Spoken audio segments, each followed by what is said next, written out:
Hello, I just did Vertex painting for the first time. I've never done this, but basically this will work with any mesh. Um, and what it does is I can basically just paint different materials on the mesh. And you can also like smoothly do it between two and all that jazz. There's also like the fall off and stuff too. It's basically just like painting. And essentially what I'm doing is painting the vertex color channels. Right now I only have it hooked up to red channel because I don't want to add any more unless it's actually needed. And I've only added this to the triplanar material base, but now that I know how to do it, this can be done on any mesh anytime I need it done, which is pretty sick. Instead of having to like make a texture that blends it itself, you can just do this. Inside my material instance, am I recording? I am. I have default and vertex red, each with its own textures going on in there. And theoretically, you could do this for every single vertex channel.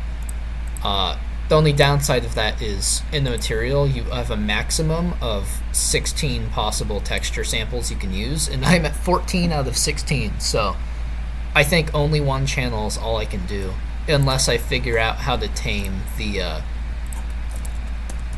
sampler source. Because if you change the sampler source to shared wrap, it will take off one of the used texture samplers.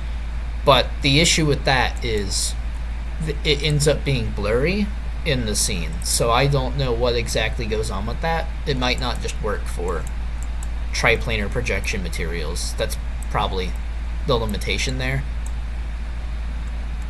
But basically how this works is I have, for the normal maps right here, this is for the default normal.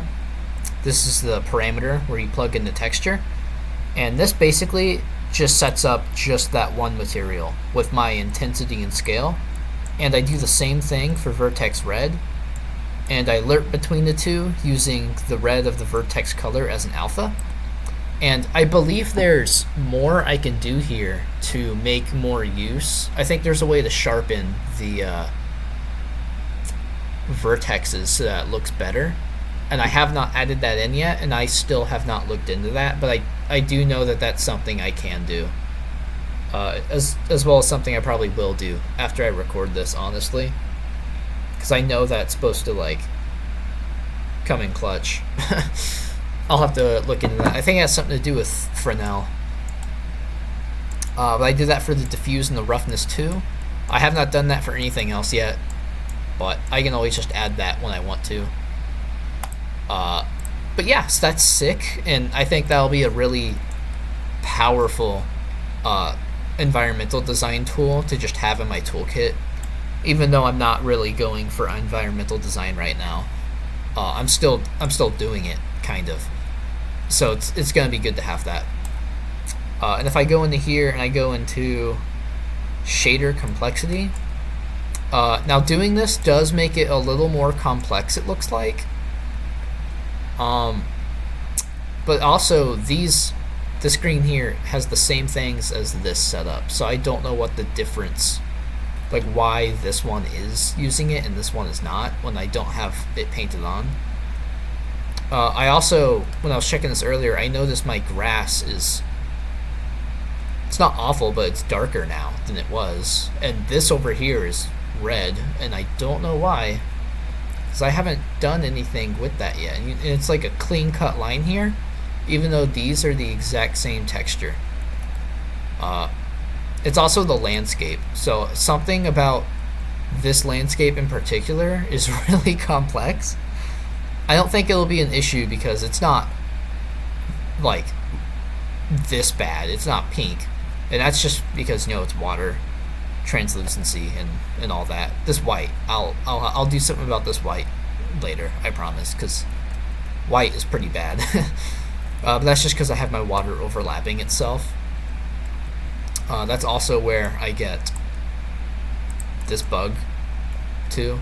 So that's something I'll have to look into eventually. But yeah, Vertex painting, really, really sick. I also have to go around and fix the meshes in the scene for some of these things because I re-imported my default wall mesh,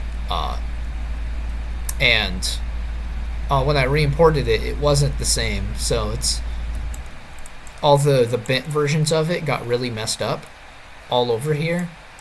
So that's just something I'll have to fix. I had to re-import it anyways though, because I was making it so that I could have the top be a different texture than the side, which will also help a lot with the Vertex painting, because now the top can literally share one with this, and I can make like a smooth transition between these two, and that should look really good if it's pulled off correctly. I also would like to see if there's a way to fix the triplanar seams, because the triplanar projection does have some seams. It's not that bad, but it is noticeable, and that's something that's kind of lame. So I'll look into that too. That's about it for this though.